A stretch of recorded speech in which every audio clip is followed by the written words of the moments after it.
Halo good people, kali ini kita akan membahas satu tokoh gitu ya. Dan saya ingin teman-teman membayangkan bahwa satu orang saja itu bisa membuat dunia ini berpikir ulang kembali tentang apa itu sebuah kebenaran. Dan bukan karena dia yang paling pintar, tapi karena dia yang berani mengatakan bahwa akal manusia itu tidak selalu bisa dipercaya. Gitu. Ya, teman-teman pasti tahu tokoh ini, apalagi di dunia pemikiran Islam ada satu nama yang sampai hari ini masih seperti kobaran api gitu yang tidak pernah padam dalam sejarah, apalagi sejarah pemikiran, yaitu Al-Ghazali. Yap, kita akan membahas beliau. Ia bukan sekedar ulama, ia adalah sosok pembangunan, sosok pemikir. Ia dihormati tapi juga pernah dituduh, dan beliau juga memiliki kontroversi pemikiran, dan itu lahir dari pemikiran beliau. Coba kita masuk pelan-pelan gitu ya, kita bedah dikit-dikit gitu. Dimana pada zamannya dunia Islam itu sedang mabuk intelektual, yaitu filsafat Yunani dari tokoh seperti Ibnu Sina dan Al-Farabi itu masuk dengan sangat kuat. Mereka membawa logika, rasionalitas, dan keyakinan bahwa akal manusia itu bisa memahami hampir segalanya gitu, bahkan bisa memahami Tuhan. Dan pada posisi ini Al-Ghazali itu berdiri gitu, bukan sebagai menjadi sosok penonton, tapi sebagai penantang dari pemikiran tersebut. Ia menulis sebuah karya yang cukup mengguncang dunia filsafat pada saat itu, yaitu Tahfudz al-Falasifah atau The Incoherence of the Philosophers. Yang mana buku ini bukan sekedar kritik, tapi menjadi serangan langsung gitu ya, yang ia bongkar sekitar 20 doktrin filsafat yang dianggap terlalu percaya diri, terlalu pede gitu terhadap akal manusia. Dan yang lebih menggetarkan lagi gitu, ia menyatakan bahwa ada 3 ide filsafat yang tidak hanya salah gitu ya, tapi bisa dianggap sebagai kekufuran, kata Al-Ghazali.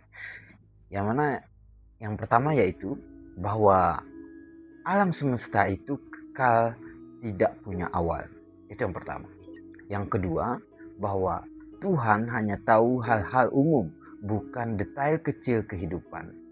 Dan yang ketiga, bahwa kebangkitan manusia itu nanti hanya bersifat spiritual, bukan fisik, begitu. Nah, sekarang coba kita pikirkan sejenak gitu ya. Kita cerna sejenak bahwa ini bukan hanya sekedar perdebatan akademik saja, tetapi ini menjadi seperti seseorang yang datang lalu dia berkata, apa yang kalian yakini selama ini itu bisa jadi hanya ilusi intelektual gitu. Dan di sini muncul sebuah teknik manipulasi, dan itu it's work gitu ya, itu bekerja gitu. Kenapa? Karena Al-Ghazali itu tidak menyerang logika secara langsung gitu. Tidak. Justru dia menggunakan logika itu untuk menghancurkan logika gitu, untuk menghancurkan kepercayaan diri terhadap logika itu sendiri. Ia menunjukkan bahwa para filsuf yang mengklaim bukti rasional itu, padahal tidak semua argumen mereka benar-benar memenuhi standar pembuktian yang mereka bangun sendiri.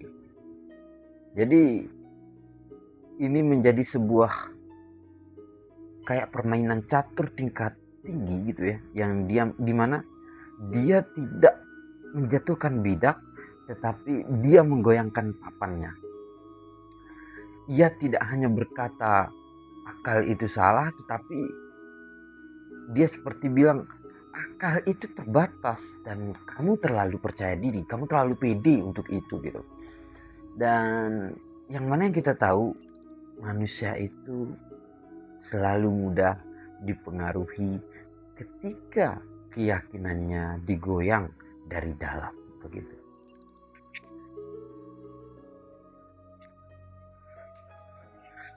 Dan pada titik ini gitu muncullah dua kubu, yang mana kubu pertama itu memuja Al-Ghazali, yang mana mereka melihatnya sebagai penyelamat iman gitu. Seseorang yang berani menghentikan kesombongan intelektual yang hampir membuat manusia itu merasa setara dengan Tuhan. Dan ia dianggap berhasil gitu ya mengembalikan keseimbangan antara wahyu dan akal. Tapi kubu kedua itu melihat sesuatu yang jauh lebih gelap gitu. Mereka bertanya, apakah Al-Ghazali ini secara tidak langsung itu membunuh semangat sains dan filsafat gitu. Karena setelah kritiknya beliau itu yang begitu kuat, banyak orang mulai takut gitu. Mulai khawatir berpikir terlalu jauh. Karena seolah-olah semakin dalam berpikir itu semakin dekat dengan kesalahan gitu ya kan. Bahkan dalam sejarah yang mana karyanya yang dianggap sebagai titik balik yang melemahkan tradisi filsafat rasional dalam dunia Islam ya. Namun di sini ada hal yang paling halus gitu. Yaitu karena sebenarnya Al-Ghazali itu tidak pernah benar-benar menolak semua filsafat gitu ya. Enggak gitu. Ia masih menerima logika, masih menerima matematika, bahkan metode berpikir ilmiah gitu, selama tidak masuk ke wilayah metafisika yang menurut beliau itu harus tunduk kepada wahyu. Jadi pertanyaannya, siapa yang salah gitu ya kan? Apakah para filsuf yang karena terlalu percaya diri pada akalnya, atau Al-Ghazali karena membatasi ruang berpikir manusia, atau justru kita semua ini yang terlalu ingin jawaban yang sederhana dari dunia yang kompleks ini ya kan. Dan kita bisa melihat gitu bahwa konflik itu menjadi abadi gitu ya. Karena Al-Ghazali itu sebenarnya sedang memainkan sesuatu yang lebih dalam dari sekedar sebuah perdebatan gitu. Ia memainkan rasa takut manusia terhadap ketidakpastian. Ketika ia berkata bahwa akal itu tidak cukup, secara tidak langsung ia menawarkan sesuatu yang lebih aman. Apa itu? Yaitu sebuah keyakinan. Dan manusia itu selalu cenderung memilih kepastian dibandingkan kebebasan berpikir yang penuh risiko gitu. Itulah mengapa pemikiran Al-Ghazali itu begitu kuat. Bukan karena semua orang setuju, ya kita juga mungkin di beberapa hal tidak setuju dengan pemikiran beliau, tetapi karena semua orang itu merasa terguncang gitu, merasa tergoyahkan. Dan yang lebih menarik lagi, seorang filsuf besar ya, rival beliau yang bernama Ibnu Rusdi bahkan menulis buku yang khusus gitu untuk membantah pemikiran beliau, yaitu Tahafut al-Tahafut, yang artinya kerancuan dari kerancuan. Jah, ini menjadi seperti sebuah duel intelektual lintas zaman gitu ya, yang mana satunya menghancurkan filsafat dan yang satunya lagi mencoba untuk membangunnya kembali gitu. Dan ya sampai hari ini pertarungan itu belum selesai gitu, karena pertanyaannya masih sama gitu ya kan.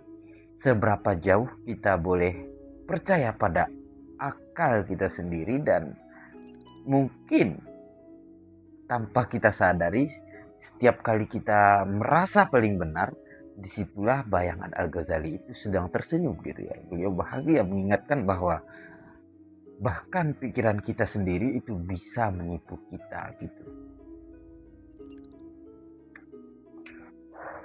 Jadi kalau mungkin suatu hari, suatu momen, suatu ketika ya, kita merasa sudah menemukan kebenaran gitu ya, ya kita juga harus berhati-hati. Karena mungkin itu bukan sebuah kebenaran. Bisa jadi itu hanya sesuatu yang ingin kita percayai begitu, atau kamu percayai. Jadi harus dipersenangkan lagi gitu. Ya, mungkin itu saja dari saya. Thank you very much. Saya Amri Pitra. Sampai jumpa di video selanjutnya.